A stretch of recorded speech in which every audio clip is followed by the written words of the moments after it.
रामकृष्ण हरी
रूप पाहता लोचनी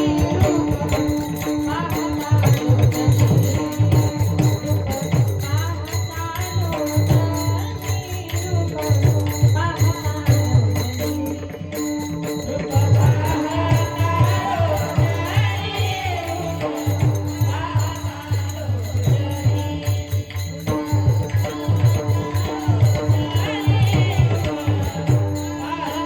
लोचनी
हॅलो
आवडीने भावे हरी नाम घेसी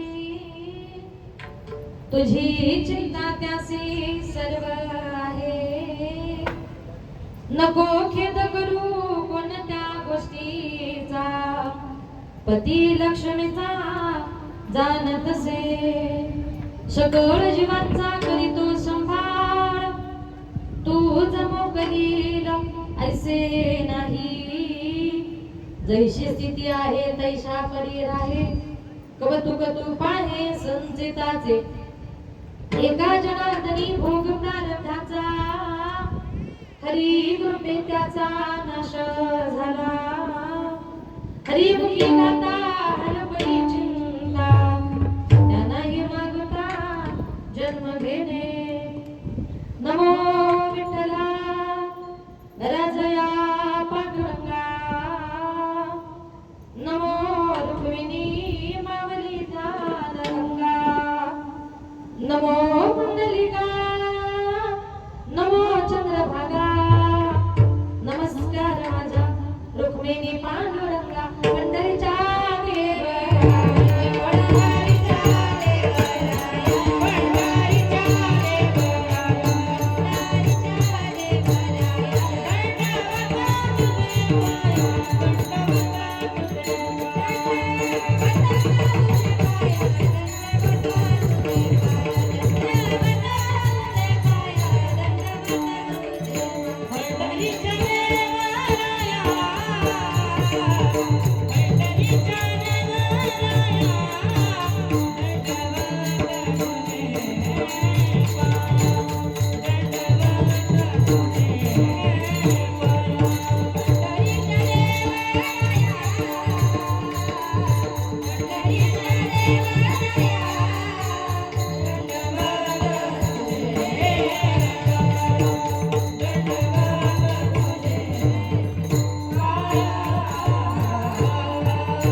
देवादिदेवाय सदा स्तूयमानं समाधिसमूर्तिं भजे ज्ञानदेवम्. ओम नमो ज्ञानेश्वराय करुणाकरालयाळ तुमचा अनुग्रह झालो पावन झालो चराचरी मी कळा कुसली काही जणीने बोलत वचने व्हावे एका जनातने तुमचा दास त्याच्याच प्रभावे विधाला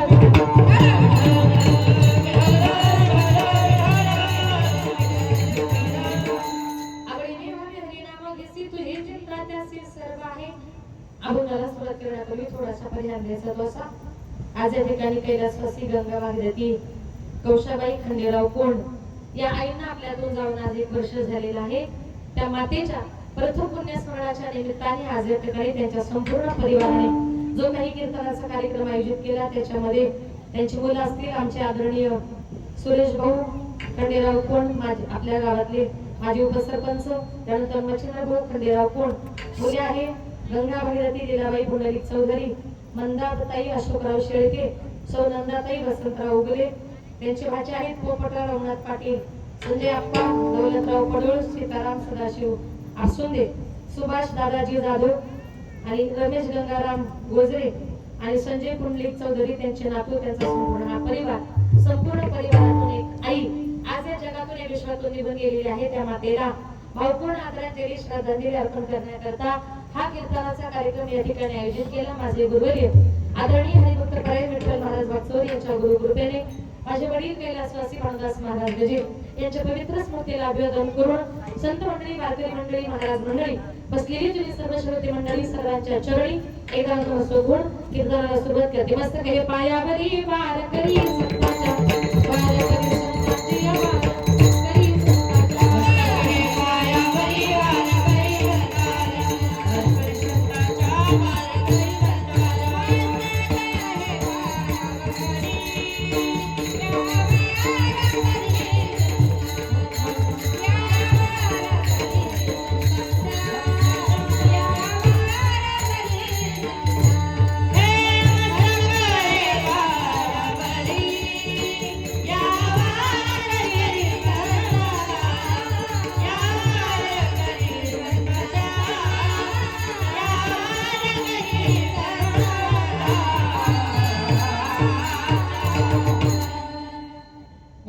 पायावरी वारकरी वारकरी संतांच्या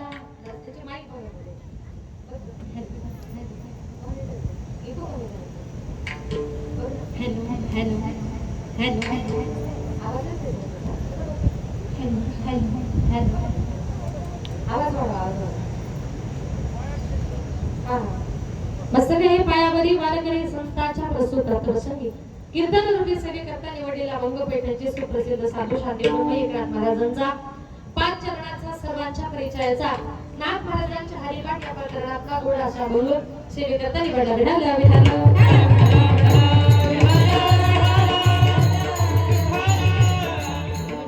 या अभंगाद्वारे माझे एकनाथ महाराज तुम्हाला मला प्रत्येकाला एक गोष्ट सांगतात. काय तर आमचे संत महात्मे म्हणतात, नाथ बाबा म्हणतात, आपण या मनुष्य देह घेऊन या मृत्यू लोकांमध्ये जन्माला आलो. इथे जन्माला आल्यानंतर आपल्याला या देहाने नुसता दुःखरूपी संसार करायचा नाही, तर या देहाने आपल्याला सगळ्यात महत्त्वाचं काम करायचंय. ते काम म्हणजे कुठलं? आवडीने भावे हरिनाम घेसी, भगवान परमात्म्याचं नामचिंतन तुम्हाला मला प्रत्येकाला करायचंय. पण संत महात्मे म्हणतात ते नामचिंतन करत असताना वरवर नामचिंतन करायचं नाही. कीर्तनकार म्हणतात म्हणून टाळ्या वाजवायच्या, कीर्तनकार आपल्या तोंडाकडे बघताय म्हणून विठ्ठल विठ्ठल म्हणायचं, त्या बोलण्याला अर्थ नाही. तुम्हाला बोलायचंय मनापासून म्हणा, अंतरात्म्यातून म्हणा. कारण का मनापासून केलेलं चिंतन हे माझ्या भगवान परमात्म्यापर्यंत जाऊन पोहोचत असतो. म्हणून जीवनामध्ये आवड ही फार महत्वाची आहे आणि प्रत्येक माणसाची काही ना काहीतरी आवड असते. बघा, एका दिवशी एखाद्या माणसाच्या आवडीची भाजी जर केली तर तो म्हणतो, अरे वा आज माझ्या आवडीची भाजी केली.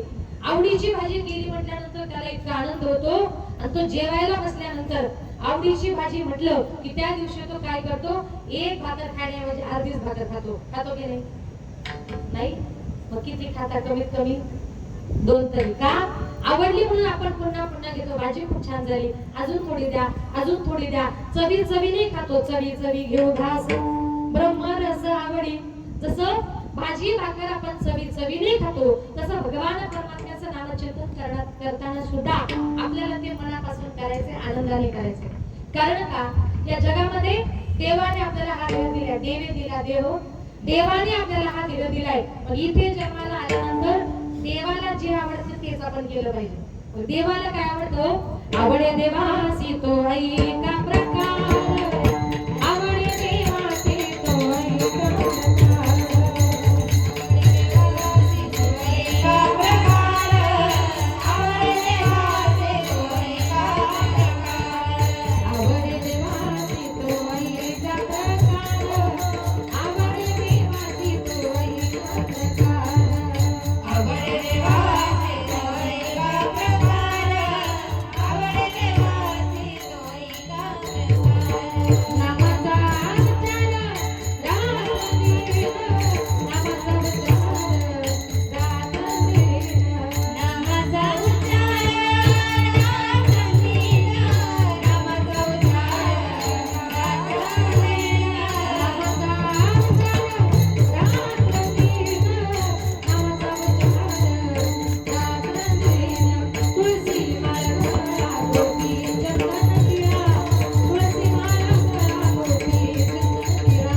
तो ऐका प्रकार. कुठला प्रकार आवडतो? नामाचा उच्चार रात्रंदिन. जे भक्त रात्रंदिवस भगवान परमात्म्याचं नामचिंतन करतात ते भक्त माझ्या भगवान परमात्म्याला त्याच्या प्राणापेक्षाही प्रिय आहे. तेही प्राणाहुनी परते मज आवडती निरुते, ते भक्ती चरित्राते प्रशंसती. जे भक्त त्याचं गुणगान करतात. अजून देवाला काय आवडतो? तुळशी माळ गळा, गोपी चंदन टिळा. ज्याच्या गळ्यामध्ये पवित्र तुळशीची माळ आहे असे भक्त माझ्या भगवान परमात्म्याला आवडतात. अजून काय? ज्याच्या कपाळाला गोपी चंदनाचा टिळा आहे ते भक्त सुद्धा माझ्या भगवान परमात्म्याला आवडतात. म्हणून हिंदू धर्माच्या संस्कृतीनुसार पुरुष माणसाचं कपाळ कधीच मोकळं नसावं. गोपी चंदनाचा टिळा लावा, काहीतरी लावा, पण आपलं कपाळ कधी रिकामं ठेवायचं नाही. का? तर हे आपल्या हिंदू धर्माची प्रथा परंपरा आहे, वारकरी संप्रदायाची परंपरा आहे. कुठला तरी टिळा आपण कपाळाला लावला पाहिजे. आता तुम्ही सांगाल मग संत महात्मे आपल्याला गोपी चंदनाचा टिळा लावण्याचा आग्रह करतात. बरं, गोपी चंदनाचा टिळा जर कपाळाला लावला तर काय होतं? काही काही लोक म्हणतील आम्हाला फायदा सांगा मग आम्ही लावू. आता मी तुम्हाला त्याचा फायदा सांगते ऐका. एका गावात असंच एका महाराजांचं प्रवचन चालू होतं. महाराजांनी सांगितलं जीवनामध्ये आपण मनुष्य देहाने जन्माला आलो, आल्यानंतर गळ्यामध्ये माळा घाला, कपाळाला गंध लावा, पण हे करत असताना कोणाचं वाईट करायचं नाही, कधी कोणाशी खोटं बोलायचं नाही. प्रवचन वगैरे संपलं आणि ते महाराज, तो दुकानदार त्या महाराजांच्या जवळ गेला. त्या महाराजांना सांगितलं, म्हटले महाराज तुमचं प्रवचन ऐकून मला माळ घालायची इच्छा झाली, मला माळ घालायची आहे, पण माळ घातल्यानंतर तुम्ही म्हटले खोटं बोलता येत नाही, कोणाचं वाईट करता येत नाही. महाराज माझा धंदा किराणा दुकानाचा, खोटा व्यवहार केला नाही, दुकान चालणार आहे. मग महाराजांनी सांगितलं नको गळ्यामध्ये माळ घालू, कपाळाला गंध तरी लावायचा. त्याने सांगितलं महाराज माझ्या दुकानामध्ये गर्दी एवढी असते, मला गंध लावायलाच वेळ मिळत नाही. महाराज म्हटले नको लावू गंध, कुणाचा तरी गंध बघू शकतो का? त्याने सांगितलं हो महाराज, आमच्या समोर एक कुंभार दादा वारकरी आहेत, माळकरी आहेत, सकाळी दुकानामध्ये गेलो का पहिलं दर्शन त्यांचंच होतं. आता असं त्याचा रोजचा नित्यनेम सुरू झाला. रोज उठला, दुकानामध्ये आला का सर्व त्याला ते कुंभार दादा वारकरी दादा दिसायचे आणि त्यांच्या कपाळाचा गंध त्याला दिसायचा. आता कपाळाचा गंध दिसल्यानंतर त्याला फार आनंद व्हायचा. एक दिवस कुंभार दादा सकाळी सकाळी लवकर शेतामध्ये मातीला गेले. हा उठल्यानंतर यानं बघितलं कुंभार दादा नव्हते, नित्यनेम होता. म्हणून त्या कुंभाराचा गंध बघण्याकरता तो दुकानदार त्याच्या शेतापर्यंत गेला. त्या दिवशी कुंभार दादा माती खणत होते आणि माती खोदत असताना त्या दिवशी कुंभार दादाला नेमका असा मोठा धनाचा हंडा सापडला. धनाचा हंडा सापडायची वेळ आणि दुकानदाराची तिथे जायची वेळ एकच झाली. आता याला बघायचा होता कुंभाराचा गंध, नित्यनेम होता. तो गेला, कुंभार दादाशी खाली वाकून माती करत होते, धनाचा हांडा बघत होते. तेवढ्यात हा दुकानदार गेला आणि त्याला खाली वाकून कुंभार दादाचा काय बघितला, गंध बघितला. त्याला इतका आनंद वाटला आणि तो पळत सुटला, म्हणायचा पाहिला पाहिला पाहिला. कुंभार दादाला वाटलं यानं 100% धनाचा हांडा बघितला, गावात कोणाला तरी सांगणार, त्यापेक्षा आपण असं करू अर्धा त्याला देऊन टाकू. तो कुंभार त्याच्या पाठीमागे पळत सुटला, कोणाला सांगू नको, आपण दोघं वाटून घेऊ. तो पुढे म्हणायचा पाहिला पाहिला पाहिला, हा म्हणायचा आपण दोघं वाटून घेऊ. आता असं करत करत तो दुकानदार दुकानामध्ये गेला आणि कुंभार त्याच्या पाठीमागे गेला आणि त्यानं सांगितलं पाहिला पाहिला पाहिला. त्यानं सांगितलं कुणाला सांगू नको, आपण दोघं वाटून घेऊ. दुकानदार म्हटला काय माहिती नव्हतं ना. तो म्हटला अरे मगाशी माती खणता खणता मला जो काही धनाचा हांडा सापडलाय, गावात कुणाला सांगू नको, अर्धा धनाचा हांडा तुला आणि अर्धा धनाचा हांडा मला. आता याच्यातून मला एक सांगायचंय, त्यानं फक्त त्याचा गंध बघितला तर त्याला अर्धा धनाचा हांडा सापडला. मग तुम्ही जर उद्यापासून स्वतः जर कपाळाला गोपीचंदनाचा टिळा लावला तर सगळा धनाचा हांडा कुणाला, सगळे म्हटले आम्हाला. म्हणून हे काय संत वाक्य म्हणतात गोपी चंदन टिळा. पण आज या ठिकाणी तुम्ही सगळ्यांनी टिळे लावलेत, माझ्या समोर बसलेत, त्याच्यामुळे मी सुद्धा कीर्तन संपल्यानंतर धुवून घेऊन जाणार, हा फायदा आहे त्याचा. म्हणून तुळशी माळा गळा, गोपी चंदन टिळा, हृदयी कळवळा वैष्णवांचा. म्हणून जे माझ्या भगवान परमात्म्याला आवडते ते आपण केलं पाहिजे. आता दुसरा प्रकार म्हणजे भावे, भगवान परमात्म्याचं चिंतन करायचंय. संत महात्मे म्हणतात भावाने करा, भक्तीने करा, कारण मनातला भाव हा भगवान परमात्म्या करता फार महत्वाचा आहे. माझा देव कुठे राहतो, न काष्टी विद्येतो देवो, न पाषाणे च मृन्मये, भावी विद्येतो देवो, तस्मात् भावी कारण विठ्ठल.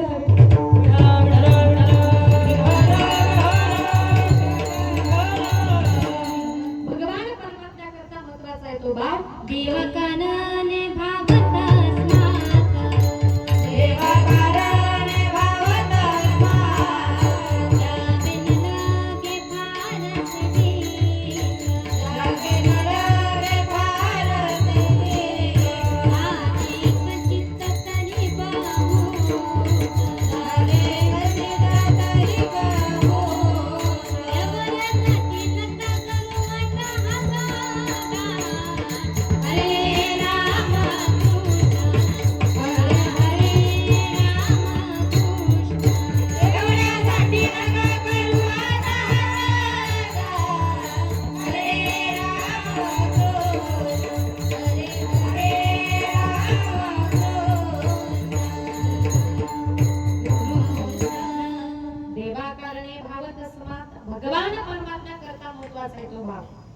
देवावर भाव ठेवा. आजही आपण भाव ठेवतो, आपण प्रेम करतो कोणावर, धनावर, संपत्तीवर.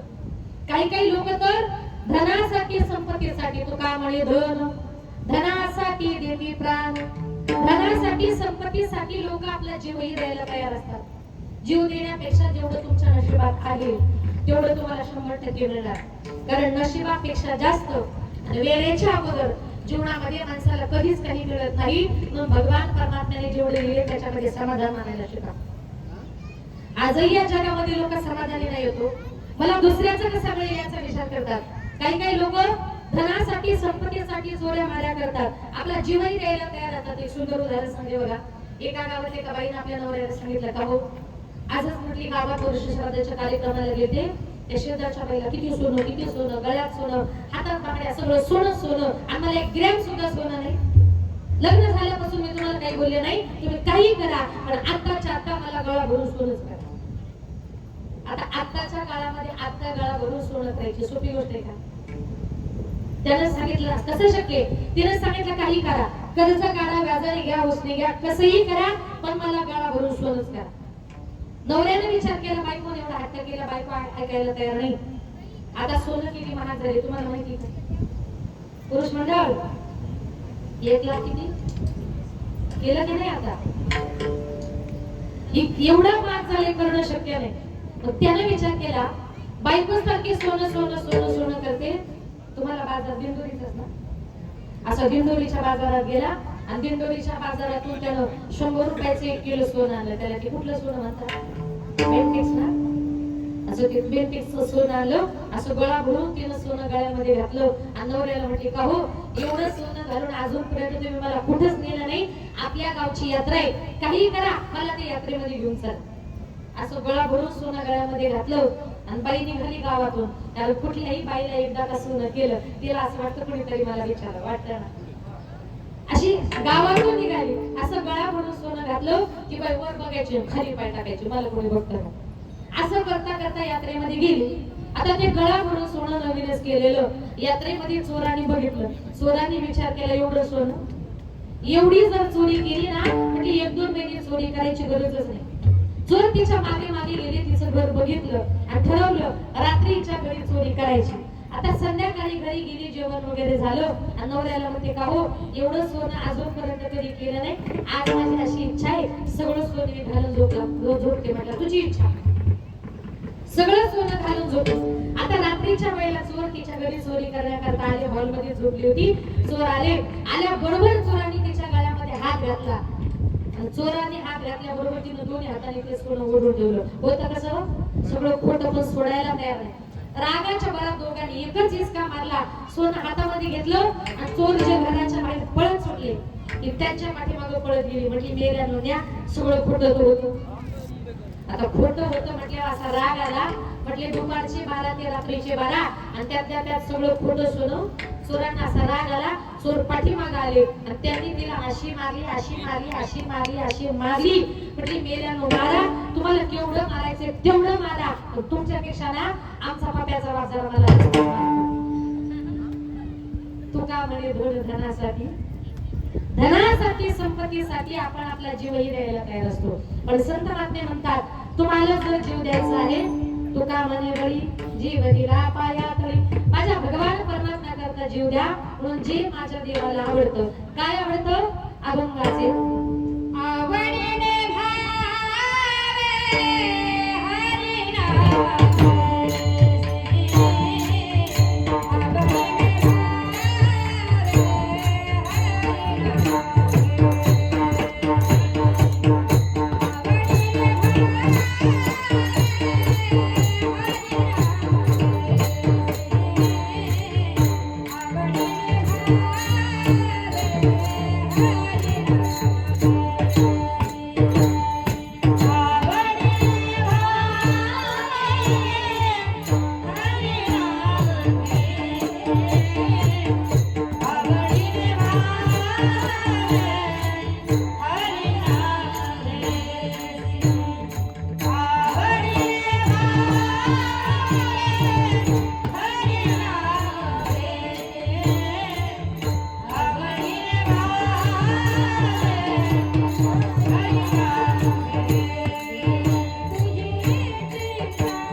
आवडीने भावे हरिनाम घेसी तुझी चिंता त्यासी सर्व आहे. माझे नाथ बाबा म्हणतात तुम्हाला देवाचं चिंतन करायचंय, आवडीने करा, प्रेमाने करा, भावाने करा. काही काही लोक भीतीपोटी देवाचं चिंतन करतात. आता तुम्ही सांगाल भीतीपोटी भयाने देवाचं चिंतन करणं म्हणजे काय? एका बापाने आपल्या मुलाला सांगितलं, बाळा आपल्या गावाच्या बाहेर एक वडाचं झाड आहे आणि त्या वडाच्या झाडावर रात्री 12च्या नंतर ते निघतं. लक्षात आलं का तुमच्या? ते म्हणजे तुमच्या भाषेत काय? भूत म्हटले. तुमच्याकडे निघतं का? नाही ना. बापाने सांगितलं त्या वडाच्या झाडावर रात्री 12च्या नंतर भूत निघतं. तो मुलगा त्या वडाच्या झाडाजवळ गेला की त्याच्या लक्षामध्ये यायचं या झाडावर रात्री 12च्या नंतर काय निघतं? भूत निघतं. आता एक दिवस योगायोगाने त्याला रात्रीची 11:30 वाजली होती. त्या दिवशी त्याला वडा खालूनच जावं लागणार होतं. त्याच्या लक्षात आलं बापानं 2-3 वर्षापूर्वी आपल्याला सांगितलं या झाडाखाली भूत निघतं. आज 100% त्या भूताची आपली भेट होणार. 11:15 वाजले होते.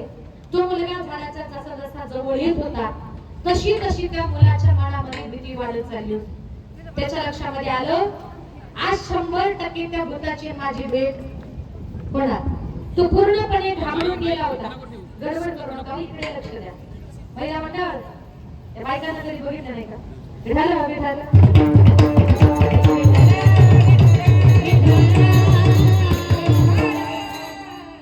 तो मुलगा जसा जसा त्या वडाच्या झाडाजवळ जात होता तशी तशी त्याच्या मनामध्ये भीती वाढत चालली होती. आज 100% म्हटलं त्या भूताची माझी भेट होणार. बरोबर 12 वाजता मुलगा त्या झाडाजवळ गेला आणि त्या वडाच्या झाडाच्या फांद्या हलायला सुरुवात झाली. त्याच्या लक्षात आलं 100% या झाडावर काय आहे? भूत आहे. आता भूत आहे म्हटल्यानंतर तो मुलगा इतका घाबरला तर त्यानं कधी काही माझं कीर्तन ऐकलं होतं. जीवनामध्ये कधीतरी कीर्तन ऐकायचे असतात, कारण कधीतरी जीवनामध्ये त्या कीर्तनातलं एखादं वाक्य आपल्या जीवनामध्ये काम येत असतो. मनापासून कीर्तन ऐकायचे असतात. त्यानं कधी काही माझं कीर्तन ऐकलं होतं. ज्ञानोबा हरिपाठामध्ये म्हणतात एखाद्या ठिकाणी तुम्हाला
एखाद्या ठिकाणी तुम्हाला भूत आहे असं जर वाटलं तर त्या भूताला घाबरायचं नाही. त्याच्याकरता हरी उच्चारणी मंत्र हा अगाध पळे भूत बाधा भेदे तेथे.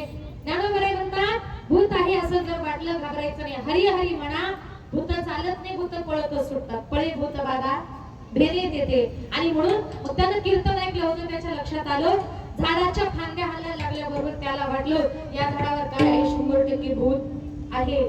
त्या दिवशी गंमत अशी त्या झाडावर नेमकं एक माकड आलं होतं. माणूस याची चाहूल लागली म्हणून त्यानं या फांदीवरून त्या फांदीवर जी उड्या मारायला सुरुवात केली. याच्या लक्षात काय आलं? त्या झाडावर काय आहे? भूत आहे. मग त्यानं जे हरी हरी हरी हरी म्हणायला सुरुवात केली. हरी कुठपर्यंत? त्याच्या घरात जाईपर्यंत.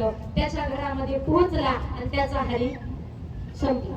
आता मला सांगा त्याला त्या ठिकाणी भूत आहे असं वाटल्यानंतर त्याने जे हरीचं चिंतन केलं ते आवडीने केलं, प्रेमाने केलं, भावाने केलं का भीतीने केलं? याला म्हणतात भयाने किंवा भीतीने नामचिंतन करणं. म्हणून संत महात्मे म्हणतात भयाने भीतीने नामचिंतन करण्यापेक्षा आवडीने भावे हरिनाम घेसी.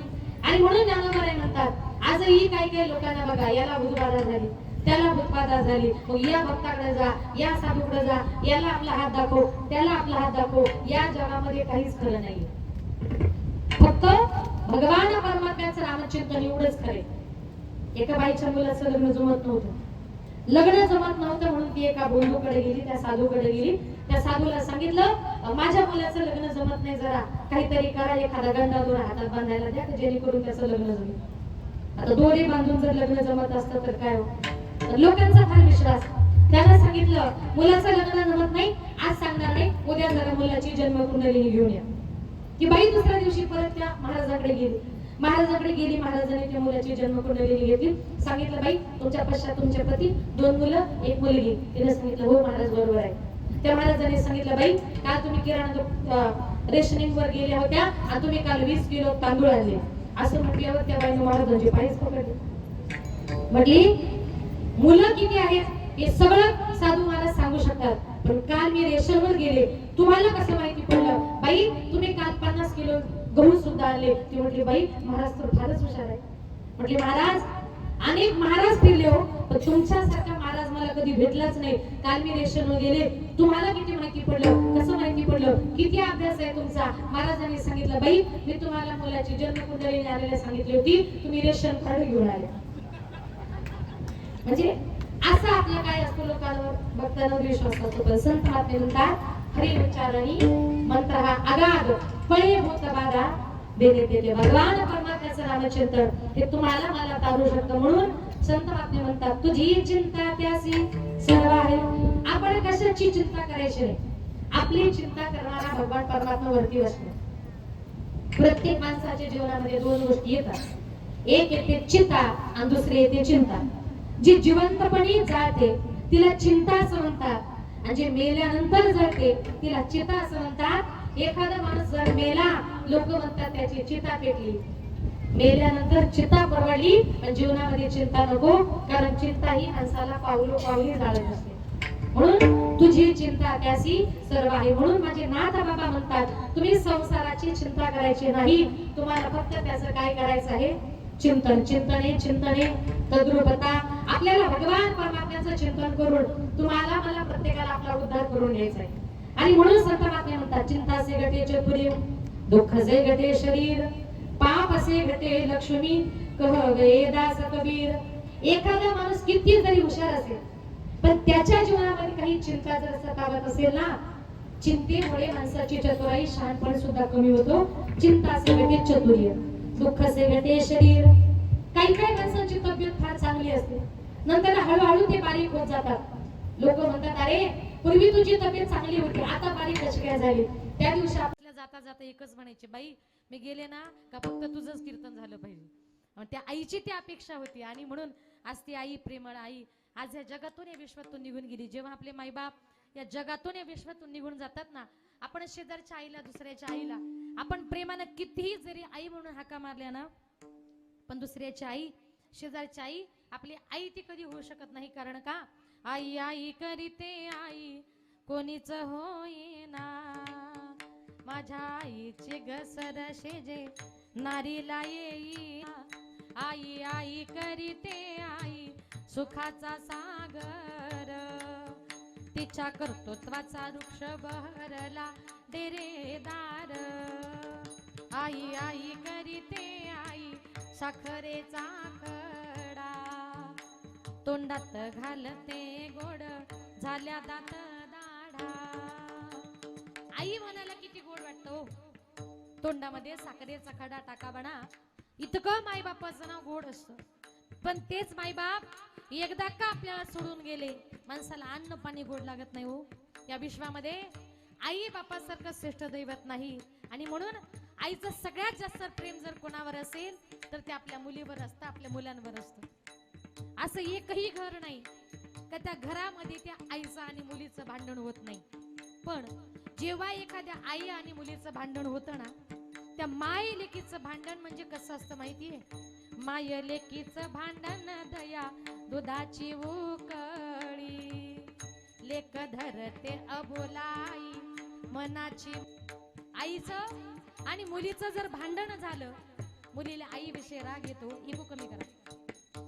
आईच्या मनात राग नसतो, उलट प्रेम असतं. कारण का, आई जे शिकवते ते काय असतं माहितीये? आई शिकविते तुला राग येतो लेकी, पराया माणसाशी बोलू नये एकाएकी. काय शिकवते आपली आई? अगं तुझी मुलीची जात आहे, लग्न करून तुला परक्या घरी जायचंय, रस्त्यावर परक्या पुरुषाशी पटकन बोलू नये, आणि बोलली तर लोक नावं ठेवतात ग. अशा प्रकारचे संस्कार आई आपल्या मुलींवर करत असते. आपल्या घरामध्ये भिंतींवर असं चिमणी पाखरांचं चित्र काढते, आणि शेजारी बाई आली ना, त्या भिंतीकडे त्या चिमणी पाखरांकडे बघते, आणि शेजारणीला पटकन म्हणते, क जाते सासरला आई लाग कर मेना, सारविल्या भिंतीवर काढल्या ग मैना, लेक जाते सासरला मागे मागे फिरू पाही, बोलती आई माझी लाडाची लेक जाई, लेक जाते सासरला माय लेकी पडे गळा, कस कोरड्या नदीला पाणी येत खळा खळा. म्हणजे आपल्या माय बापाच्या आठवण काढल्यानंतर या कोरड्या नदीला पाणी कुठून येतं हे कळत नाही हो. इतकं आपल्या माय बापाचं आपल्यावर प्रेम असतं, आपणही तितकंच प्रेम त्या माय बापावर करत असतो. म्हणून ज्या दिवशी घरातून आपली आई निघून गेली ना, त्या दिवशी आपलं माहेर संपलं, मुलींना आपली पिशवी सुद्धा रिकामी झाली. कारण का, जेव्हा ती मुलगी तिच्या माहेरातून सासरी जायला निघते ना, तेव्हा आई तिच्या पिशवीमध्ये लोणचंच टाकेल, पापडच टाकेल, कुरडया टाकेल, उपवासाचे काहीतरी पदार्थ टाकेल. तिच्या घरी मिळत नाही का? सगळं मिळतं. पण आई आपल्या मुलीची पिशवी कधीच रिकामी पाठवत नाही. त्याला आईचं प्रेम, त्याला आईची माया असं म्हणतात. मग हे मुलं मोठी होतात, मायबाप म्हातारे होतात, घरामध्ये जागेवर बसतात, मुलं आई बापाकडे लक्ष देत नाही. एखाद्या पडक्या घरात त्यांना ढकलून देतात. आई बाप मरता मरता शेजारणीला ती आई म्हणते, आमची मुलं आमच्याकडे लक्ष देत नाही ग, मुली आमच्या बिचारा सासूरकरणी झाल्यात, परत परत आमच्याकडे येऊ शकत नाही, आम्ही आज मरू का उद्या मरू याची गॅरंटी नाही, तू काही कर, मरता मरता मला माझ्या मुलींना डोळे भरून बघायचे, माझ्या सगळ्या मुलींना निरोप दे, आणि एकदा माझ्या सगळ्या मुलींना जरा मला भेटायला बोलव ग. ती आई रडते आणि काय म्हणते, माझ्या जीवाच्या लेकीला आज सांगवा पाठवा, माझ्या व्याकुळ जीवाला माझी मालन भेटवा, नाव लेकीच ग घेता जात फिरे गरा गरा, माझी डोळ पुसणारी लेक गुंतली संसारा, रोज येते सपनात काही बोलत ती नाही, भर चैताच्या उन्हात माझी सुकली गजाई, करू लेकीच नशीब झालं कपाळ उघड, घरधन्याच्या वाचून कोणी घेईना लुगड, कोणी घेईना लुगड, कोणी घेईना लुगड. इतके माई बाप आपल्या मुलावर प्रेम करतात. म्हणून सगळ्या जगाला विसरा, ज्या माई बापानं आपल्यावर प्रेम केलंय त्या आईला आणि त्या बापाला जीवनामध्ये कधी विसरायचं नाही. कारण का, आपला बाप सुद्धा आपल्या करता रात्रंदिवस 24 तास कष्ट करत असतो.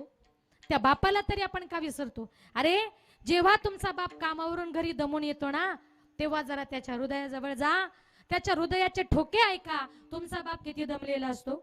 उरामंदी माया त्याच्या काळ्या मेघावानी, दाखविना कधी कुणा डोळ्यातल पाणी, जिजू जिजू संसाराचा गाडा हाकला, वटामंदी हसू जरी कणा वाकला, घडी भर तू थांब जरा ऐक त्याची दापर, लई अवघड हाय गड्या उमगाया बापर, उमगाया बापर, लई अवघड हाय गड्या उमगाया बापर, उमगाया बापर, मुकी मुकी माया त्याची मुकी घाल मेल, मुकी मुकी माया त्याची मुकी घाल मेल लेकराच्या पायी उभा जन्मावू धरेला आधाराचा भड जणू वाकल आभाळ त्याच्या इना पाचोळा जिन रानो माळ जिन रानो माळ घडीभर तू थांब जरा ऐक त्याची दापर लैया बगडा हाय गड्या उमगाया बापर उमगाया बापर लैया बगडा हाय गड्या उमगाया बापर उमगाया बापर. अशा प्रकारे त्या माय बापाचा अभ्यास आपल्याच्यानं कधी होणार नाही. शेवटची 2 मिनिटं घेते. जी आई आज या जगातून या विश्वातून निघून गेली ना, ती आई म्हणजे कोण आहे? आई माझी मायेचा सागर हो दिला तिने जीवनाकार. आई माझी मायेचा सागर हो दिला तिने जीवनाकार. आई वडील माझे थोर काय सांगू त्यांचे उपकार जीवनाच्या वाटेवरती किती असतो त्यांचा आधार. आई माझी मायेचा सागर हो दिला तिने जीवनाकार. तळपत्या उन्हात त्या रख रख त्या रानात राहिली समाजासाठी तू ग कष्टाच्या घामात. तळपत्या उन्हात त्या रख रख त्या रानात राहिली समाजासाठी तू ग कष्टाच्या घामात. कधी मिळेल मुठभर घास कधी घडे तिला उपवास ओल्या मातीतून चालताना तुडविले काट्याचे फास. आई माझी मायेचा सागर हो दिला तिने जीवनाकार. नभीची चांदणी तू ग चंद्राची कोर शीतल तुझी छाया मला हवी जीवनभर. नभीची चांदणी तू ग चंद्राची कोर शीतल तुझी छाया मला हवी जीवनभर. तुझ्या शीतल छाये मंदी उभं आयुष्य जगेन. आई देवा पाशी मी ग आई तुलाच ग मागेन. आई माझी मायेचा सागर हो दिला तिने जीवनाकार. आई माझी मायेचा सागर हो दिला तिने जीवनाकार. जीवनाकार जीवनाकार. ज्या आईने ज्या बापानं तुम्हाला मला जन्म दिला लहानाचा मोठा केला ही सुंदर जगदुनिया दाखवली त्या माय बापाला जीवनामध्ये कधी विसरू नका. आज तीच आई या जगातून या विश्वातून निघून गेली आणि अतिशय प्रेमळ असं ही व्यक्तिमत्व. आई खूप चांगल्या होत्या अतिशय प्रेमळ होत्या. घरामध्ये आलेला प्रत्येक मनुष्य त्यांच्या घरातून चहा पाणी पिल्याशिवाय कधीच घरामधून गेला नाही. आणि त्यांच्या कुटुंबाने सुद्धा मी माझ्या डोळ्यांनी बघितलंय. आणि त्यांचं कुटुंबामध्ये आमचे सुरेश भाऊ असतील मच्छिंद्र भाऊ असतील आणि त्या आमच्या दोघी वहिनी सुद्धा असतील त्या सुद्धा एवढ्या प्रेमळ की करंजनला आल्यानंतर जेवल्याशिवाय कधीच त्यांनी घराच्या बाहेर जाऊ दिलं नाही. इतकं त्यांचं प्रेमळ कुटुंब. आणि त्यांनी मनापासून आईची सेवा केली. म्हणजे माय बाप केवळ काशी तेने न जावी तीर्थासी सकळ तीर्थांची याधुरे जी काही माता पितरे. म्हणून माय आपल्या आई बापालाच सगळं काही तीर्थ त्यांनी मानलं. मनापासून त्या आईची सेवा केली शेवटपर्यंत. मी माझ्या डोळ्याने बघितले मरेपर्यंत आईला त्यांनी सुखात समाधानामध्ये ठेवलं. आणि तीच आई आज या जगातून या विश्वातून निघून गेली त्यांच्या जाण्याने. त्यांचा सगळा परिवार दुःखी आहे. 2 मुलं आहेत आमचे सुरेश भाऊ माझे उपसरपंच मच्छिंद्र भाऊ असतील. मुली आहे गंगा भागीरथी लीलाबाई पुंडलिक चौधरी सौ मंदाताई अशोकराव शेळके सौ नंदाताई वसंतराव उगले. आणि त्यानंतर त्यांचे भाचे आहेत पोपटराव पाटील संजय अप्पा दौलतराव पडोळ सीताराम सदाशिव आपसुंदे सुभाष दादाजी जाधव रमेश भाऊ रंगनाथ गोजरे आणि संजय भाऊ पुंडलिक चौधरी, त्यांचा नातू, त्यांचा संपूर्ण असा परिवार, सगळ्या परिवारातून एक आई आज या जगातून या विश्वातून निघून गेली आणि अतिशय कष्टाचं मुलाचं जीवन त्या मातेनं जगलं. ईश्वर चरणी प्रार्थना करूया आमच्या आईंना भगवंत स्वर्गामध्ये चांगल्या ठिकाणी स्थान देऊ. ईश्वर त्यांच्या आत्म्याला चिरशांती देव. माझ्या वतीने, माझ्या संपूर्ण महाराष्ट्र वारकरी संप्रदायाच्या वतीने आईंना भावपूर्ण आदरांजली श्रद्धांजली या ठिकाणी अर्पण करते. त्यांच्या परिवाराला जे दुःख झालंय त्या दुःखातून सावरण्याची ताकद भगवान परमात्मा त्यांना देव. आणि निश्चितच त्यांचा कोण परिवार किती चांगला आहे हे वैयक्तिक मला सांगण्याची गरज नाही. आज तुमची या ठिकाणची गर्दी सांगते. आज मंडप भरून सुद्धा बाहेर माणसं बसलेत. इतकी गर्दी या कार्यक्रमाला आपण केली का, तर या कोंड परिवाराने तुमच्या सगळ्यांवर परिवारावर केलेलं प्रेम. म्हणून सुरेश भाऊ असतील, मच्छिंद्र भाऊ असतील, त्यांचा परिवार असेल, प्रत्येक नात्यामध्ये ते हजर असतात. आमचे संजय आप्पा पडोळ ते सुद्धा, आम्ही जर या परिसरामध्ये आलो तर हक्काचा माझा भाऊ, म्हणजे कुठेही कार्यक्रमाला येऊ द्या पण माझा मुक्काम आप्पांच्या घरी असतो. आमच्या पडोळ ताई, त्यांचा परिवार, ते सुद्धा खूप मनापासून आमची सेवा करतात. आप्पांचं सुद्धा या ठिकाणी मनपूर्वक मी आभार मानते. या कीर्तना करतात ज्यांनी 2 तास गोड अशी मृदुंगाची सेवा दिली. त्या महाराष्ट्रातील एक नामवंत महिला मृदुंगाचार्य, महाराष्ट्रात ज्यांचं महिलांमध्ये 1 नंबरला नाव आहे अशा आमच्या यशोदाताई साळुंके नाशिकहून या ठिकाणी आल्या, गोड अशी सेवा दिली. यशोदाताईंचं या ठिकाणी मनपूर्वक मी आभार मानते. ज्यांनी गोड असं गायनाचं काम केलं, तर महाराष्ट्राचा आवाज, ज्यांच्या आवाजामध्ये फार गोडवा आहे, कडक असा आवाज, अशा आमच्या मुंडेगावरून आलेल्या आमच्या मंगलताई गतीर, त्यांचं सुद्धा या ठिकाणी मनपूर्वक आभार मानते. नाशिकवरून शिंदेपळशी इथून आलेल्या आमच्या रुपालीताई गायधनी उर्फ ठोंबरे, रुपालीताई सुद्धा या ठिकाणी आल्यात आणि त्यांचा आवाज इतका गोड आहे, म्हणजे इतका वजनदार, वजनानुसारच वजनदार. आपण किती टिंगल करा काही नाही, खूप मनमोकळी ती आहे आमच्या रुपालीताई. त्यांचे मिस्टर सुद्धा या ठिकाणी आलेले आहेत. रुपालीताईंचं सुद्धा या ठिकाणी मनपूर्वक आभार. माझी पुतणी युवा कीर्तनकार भूमिताई पाटील, युवा कीर्तनकार श्रावणीताई आव्हाड, त्या सुद्धा या ठिकाणी आल्या, गोड असं गायन केलं, त्यांचं सुद्धा मनपूर्वक आभार. पाठीमागे ज्या विद्यार्थिनी आहेत त्या मंगलताई, त्यांना हरिपाठ, कीर्तन, भजन वगैरे शिकवतात. माझी सुद्धा भिवंडीला मुलींची वारकरी शिक्षण संस्था आहे. आपल्या संस्थेतल्या मुलीच कार्यक्रमाला असतात, पण सध्या सुट्ट्या लागल्यात त्याच्यामुळे सगळ्या मुली घरी गेल्या. पण या सगळ्या विद्यार्थिनींना मंगलताई मुंडेगावमध्ये हरिपाठ शिकवतात, कीर्तन शिकवतात, भजन शिकवतात. त्या विद्यार्थिनी आज या ठिकाणी आल्या, गोड पावल्या, खेळल्या, नाचल्या. या विद्यार्थिनींचं सुद्धा या ठिकाणी मनपूर्वक आभार मानते. त्याच्यामध्येच माझी विद्यार्थिनी आमच्या खेडल्याची आहे, शिवानी किरण वाळके, ती सुद्धा माझ्याकडे 3 वर्षापासून कीर्तन शिकते आणि 1-2 वर्षामध्ये आता चांगली कीर्तनकार होईल. शिवानीचं सुद्धा या ठिकाणी मनपूर्वक मी आभार मानते. विनेकरी आईनी या ठिकाणी सेवा दिली, त्यांचं सुद्धा मनपूर्वक आभार. आमचा आवाज तुमच्यापर्यंत त्यांनी सुंदर गोड पोहोचवला. करण झोनमध्ये सुरेश भाऊंचा कार्यक्रम, कुठलाही कार्यक्रम असो, सिस्टीम आमच्या भाऊंचीच असते. सुंदर अशी सिस्टीम दिली, गोड असं ऑपरेटिंग केलं. भाऊ तुमचं सुद्धा या ठिकाणी मनपूर्वक आभार मानते. आणि तुम्ही सगळा श्रोतवर्ग, गणगोत्र, नातेवाईक त्यांच्या दुःखात सहभागी झालात, त्यांच्या कार्यात सहभागी झालात, त्यांच्या कार्याची शोभा वाढवली. जमलेल्या आपल्या सगळ्या श्रोतवर्गाचा मनपूर्वक आभार. वैयक्तिक या ठिकाणी कुणाचं नाव घेणार नाही. समोर बसलेले आमचे आदरणीय संपतराव, ते सुद्धा गावातलेच आहेत, पण कालपासून फोन चालू होते, ताई लवकर या, ताई लवकर या, कारण उन्हाचे दिवस आहे. आम्ही लवकर आलो होतो, पण थोडंसं ट्रॉफिक लागल्यामुळे गायक वादकांना यायला थोडासा उशीर झाला. त्याच्यामुळे आपला कार्यक्रम 10:30ला सुरू झाला, म्हणून 12:30ला संपवला. बाकी काही नाही.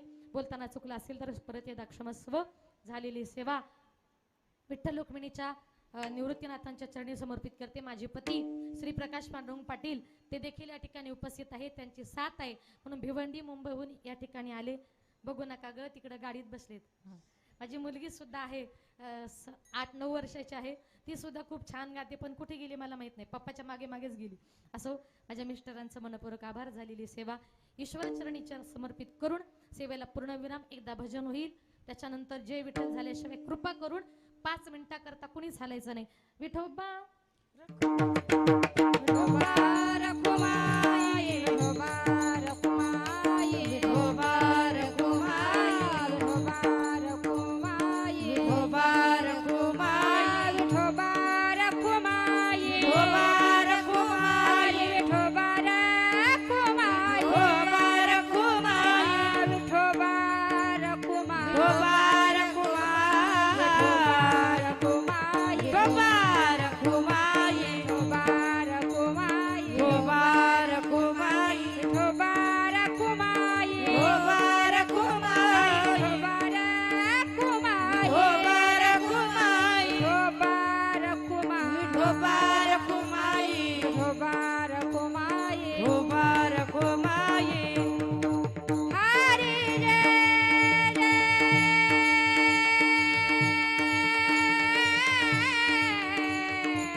सोबदार आहेत ते सुद्धा या ठिकाणी आले आणि आपल्या त्र्यंबकेश्वर ते पंढरपूर दिंडीमध्ये ते सेवेकरी असतात. आज या ठिकाणी आपण आलात, आपल्या दोघांचं सुद्धा या ठिकाणी मनपूर्वक आभार. ज्ञानेश्वर माऊली ज्ञानराज माऊली तुका ज्ञानेश्वर माऊली ज्ञानराज माऊली तुका ज्ञानेश्वर माऊली विठ्ठल जय जय विठ्ठल. चलाची हा हा चला हा बोलिले कुडे वेडी वा कुडे उत्तर करा क्षमा पराध महाराज तुम्ही आ नाही विचारिला अधिकार मी आपुला करा क्षमा पराध महाराज तुम्ही तुका मन ज्ञानेश्वरा राखा पाया पैकी करा क्षमा पराध महाराज तुम्ही ज्ञानदेव ज्ञानदेव तुकाराम तुकाराम तुकाराम तुकाराम कुंडली गुरुधर विठ्ठल श्री ज्ञानदेव तुकाराम पंढरनाथ भगवान की जय.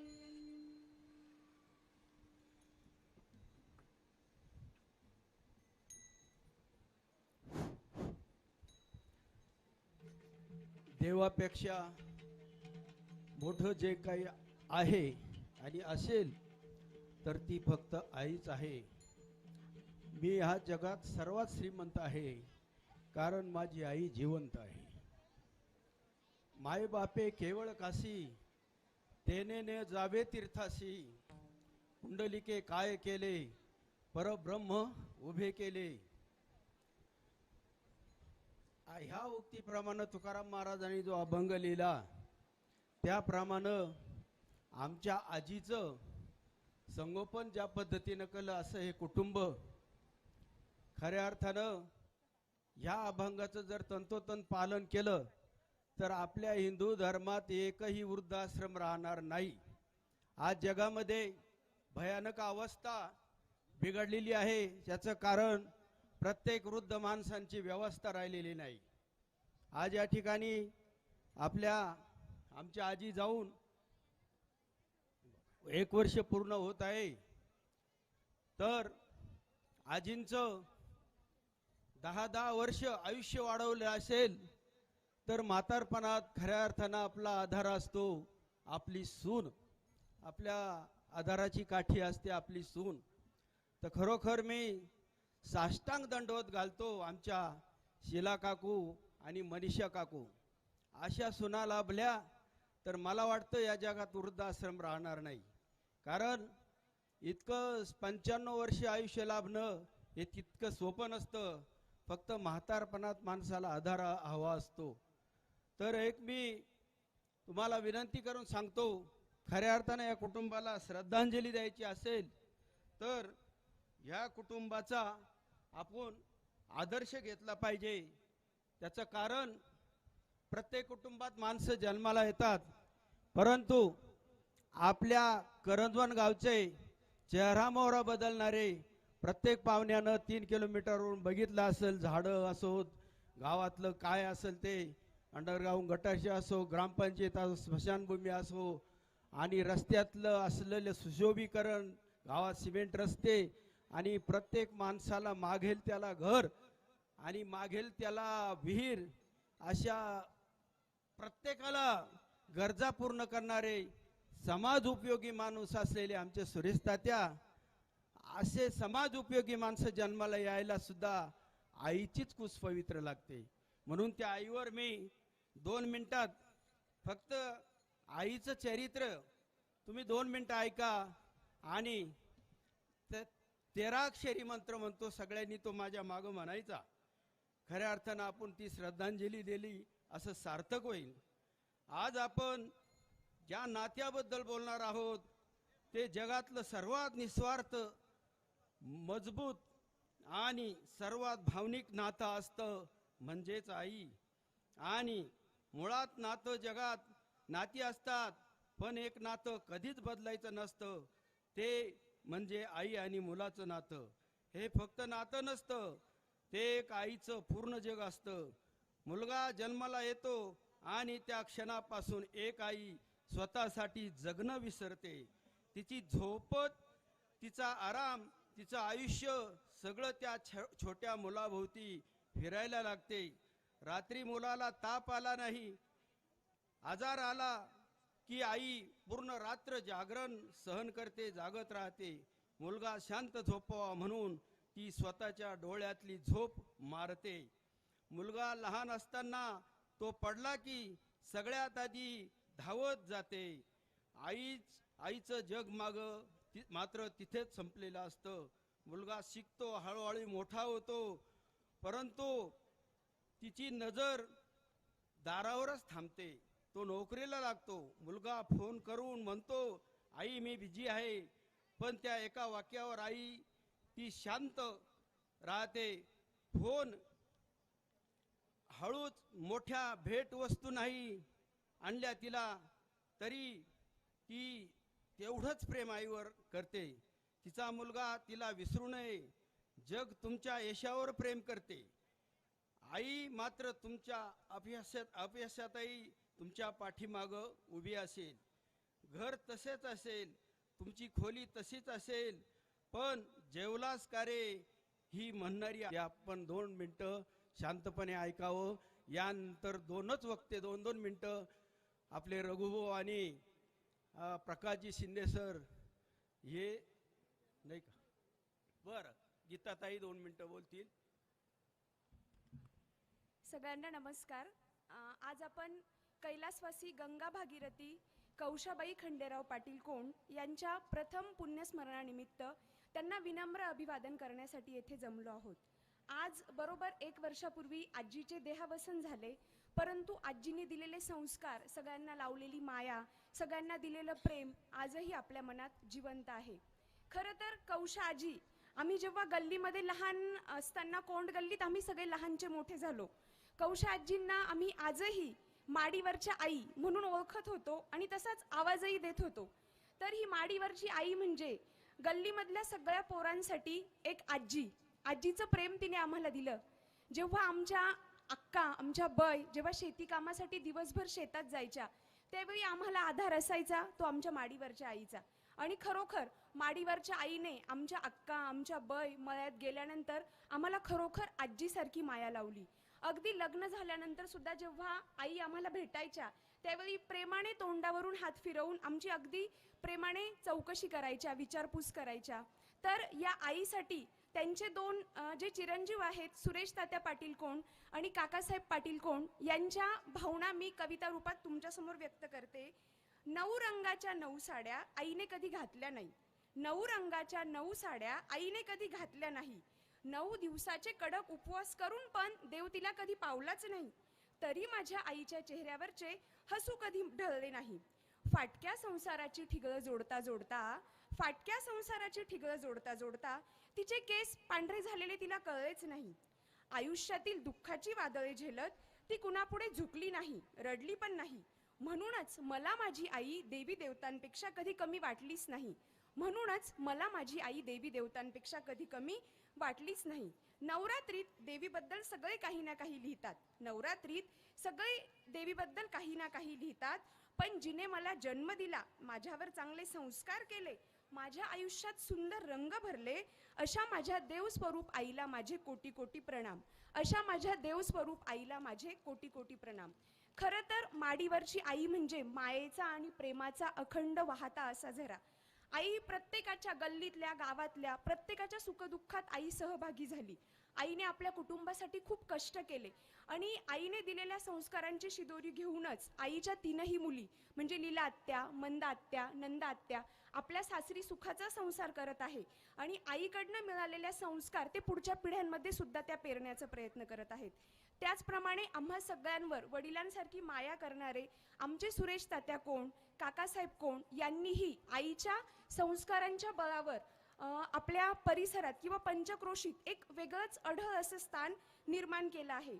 आईच्या सुनांबद्दल बोलायचं म्हटलं तर आईच्या सुनांनी आई आणि बाबा दोघांचीही अगदी शेवटच्या क्षणापर्यंत अविरत अशी सेवा केली. त्याबद्दल शीला काकू आणि मनीषा काकू यांचं कौतुक करावं तेवढंच कमी आहे.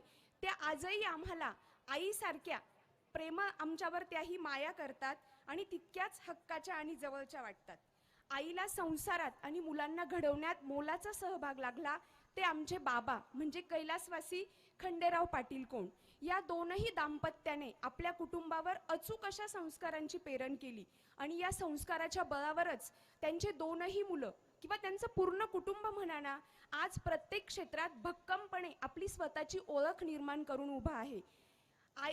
बाबांचे करंजवन गावामध्ये 4-5 ठिकाणी शेती क्षेत्र होते. त्यामुळे आई वडील आणि मोठ्या भावाची होणारी धावपळ बघून आमचे काकासाहेब उच्च शिक्षित असूनही भावाच्या जोडीला शेती करण्यासाठी गावावर आले आणि या दोन्ही बंधूंनी मिळून आधुनिक शेतीचा विकास केला आणि म्हणूनच पंचक्रोशीत यांना प्रगतिशील शेतकरी म्हणून आजही ओळखलं जातं.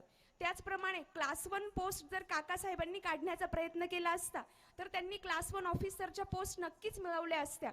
पण फक्त आपल्या आई वडिलांसाठी आणि आपल्या भावासाठी ते शेतीवर आले आणि शेती त्यांनी करून दाखवली, ती मात्र नक्कीच क्लास 1 करून दाखवली. आणि आईने दिलेल्या सगळ्या संस्कारांमुळे आईचं आणि बाबांचं संपूर्ण कुटुंब सुशिक्षित आणि सुसंस्कारी झालेलं आहे. हे आपल्याला आपल्या इथे मोठा जमलेला जनसमुदाय यांच्यावरून आपल्या लक्षातच येईल की आई आणि बाबांनी किती मोठा गोतावळा जमा केला होता. आणि या संस्काराच्या बळावर आईचे दोनही मुलं आज कृषी क्षेत्र, शैक्षणिक क्षेत्र, सामाजिक क्षेत्र, राजकीय क्षेत्र यामध्ये आपली मान उंचावत आहे. आईला सगळे जे नातवंड लाभले आहेत तेही अतिशय सुसंस्कारी आणि सुशिक्षित आहे. तर खरोखर या आईंच्या विनम्र स्मृतीस माझे अभिवादन. आज हभप वनिताताई पाटील यांनी सुद्धा आपल्या सुश्राव्य कीर्तनातून हरिचिंतनाचे महत्त्व आणि आई वडिलांचं आपल्या जीवनात असलेलं महत्त्व अतिशय समर्पक शब्दात वर्णिलं. त्याबद्दल त्यांचे मानावे तेवढे आभार कमीच आहे. आणि आज इथे एक गोष्ट आवर्जून मला नमूद करावीशी वाटते की एका माऊलीने जर ठरवलं वारकरी संप्रदायात तर ती एवढं मोठं साम्राज्य उभं करू शकते. एका वारकरी संप्रदायातल्या माऊलीने जर ठरवलं तर मुलींच्या रूपाने ती एवढं मोठं साम्राज्य उभं करू शकते.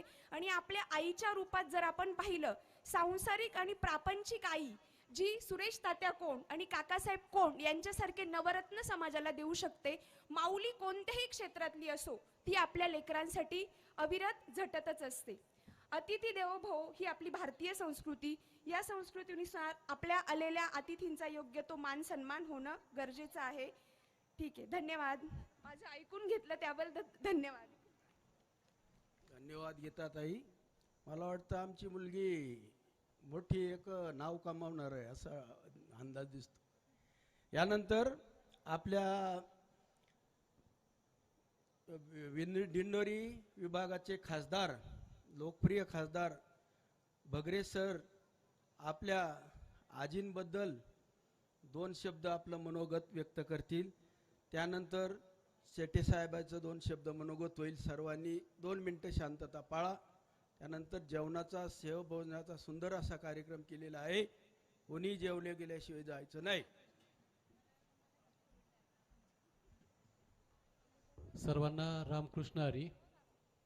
आमचे सहकारी मित्र सुरेश मामा आणि काका यांच्या मातोश्री गंगा भागीरथी कौशाजी यांच्या वर्षश्राद्धाच्या निमित्ताने उपस्थित सर्वच नातेवाईक मित्रमंडळी, वेळ बराच झालाय, मी काही बोलणार नाही, कारण ज्यांनी आज कीर्तन केलं अशा हरिभक्तपरायण वनिताताई यांनी आईचं काय जीवनामध्ये महत्त्व असतं, आई वडील हे आपल्या आयुष्यामध्ये फार महत्त्वाचे घटक आहे.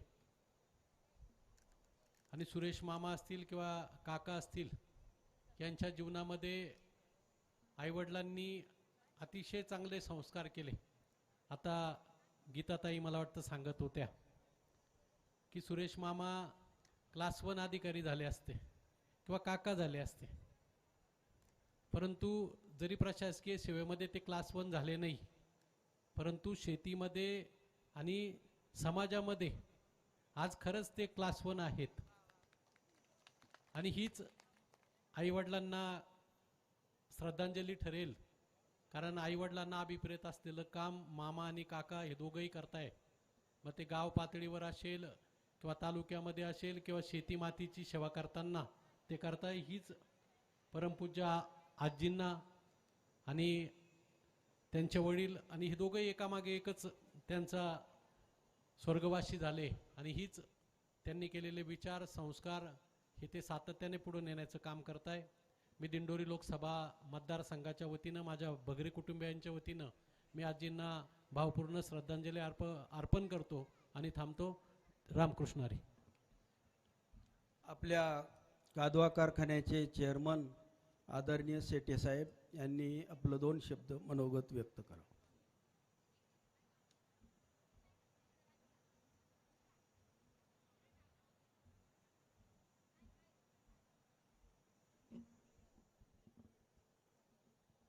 आमचे सहकारी सुरेशजी कोंड आणि काका कोंड यांच्या मातोश्री कौशाताई यांच्या प्रथम पुण्यस्मरणाच्या निमित्तानं या ठिकाणी उपस्थित असलेले सर्व मान्यवर बंधू भगिनी, जो माणूस जन्माला आलाय तो एक ना एक दिवस जाणारच असतो हा निसर्गाचा नियम आहे, परंतु जाताना आपलं कार्य आणि कर्तृत्व मागे ठेवून जात असतो.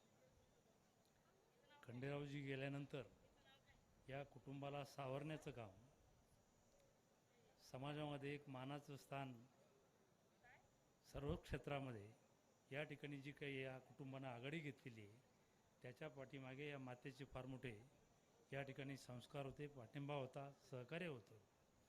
त्याच्याचमुळे सगळं काही घडलेलं आहे. त्या मातेला मी या ठिकाणी आपल्या सगळ्यांच्या वतीनं भावपूर्ण श्रद्धांजली अर्पण करतोय. धन्यवाद.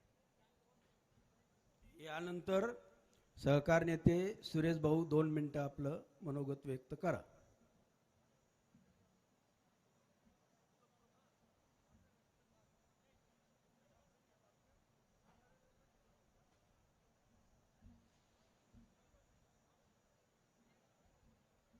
आजींच्या नाती सर्व भजनी परिवाराचा सत्कार करीत आहेत, त्यांनी सत्काराचा सन्मान करावा.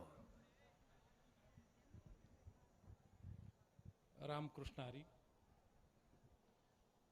आज गंगा भागीरथी कौशाबाई खंडेराव कोंड यांच्या प्रथम पुण्यस्मरणाच्या निमित्ताने गायक वादक टाळकरी यांच्या साथीने हरिभक्त परायण वनिताताई पाटील यांनी जी काही कीर्तनरूपी सेवा समर्पित केली त्याबद्दल कोंड परिवाराच्या वतीने त्यांचे ऋणनिर्देश व्यक्त करतो व कौशा आजींना डोकळे परिवाराच्या वतीने सर्व उपस्थितांच्या वतीने त्यांना भावपूर्ण श्रद्धांजली अर्पण करतो. यानंतर सर्वांनी पाठीमाग मंडपात जेवणाची सोय केलेली आहे. सर्व पाहुण्यांनी जेवणाला बसून घ्यायचं आहे. सर्वांनी 2 मिनिटं आधी श्रद्धांजलीला 2 मिनिटं उभे राहा. बस बर. आता विश्वात्मके देवे येणे वाग्यज्ञ तो शावे तो शोनी मज द्यावे पसाय दानहे जे खळांची व्यंकटी सांडो तया सत्कर्मी रती वाडो भूता परस्परे पडो मैत्र जीवांचे दुरितांचे तिमिर जावो विश्व स्वधर्म सूर्य पाहो जो जे वांचेल तो ते लावो प्राणी जात वर्षत सकळ मंगळी ईश्वर निष्ठांची मांदियाळी अनवरत भूमंडळी भेटो तया भूता चला कल्पतरुचे आरव चेतना चिंतामणीचे गाव बोलते जे अर्णव पियुषांचे चंद्रमे जे अलांछन मार्तंड जे तापहीन ते सदा सर्वै सज्जन सोय रे होतु किंबहुना सर्व सुखी पूर्ण हो त्रिलोकी भजी जो आदि पुरुषी अखंडित आणि ग्रंथोपजीविये विशेषी लोकये दृष्टा दृष्ट विजये ओवा बेजी एत मने श्री विश्वेश्वरा हो हा होईल दान पसावो येणे वरे ज्ञान देवो सुखिया झाला येणे वरे ज्ञान देवो सुखिया झाला सुखिया झाला सुखिया झाला. हरि ओम शांती शांती शांती. सर्वांनी जेवण केल्याशिवाय जायचं नाही.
मंगलताई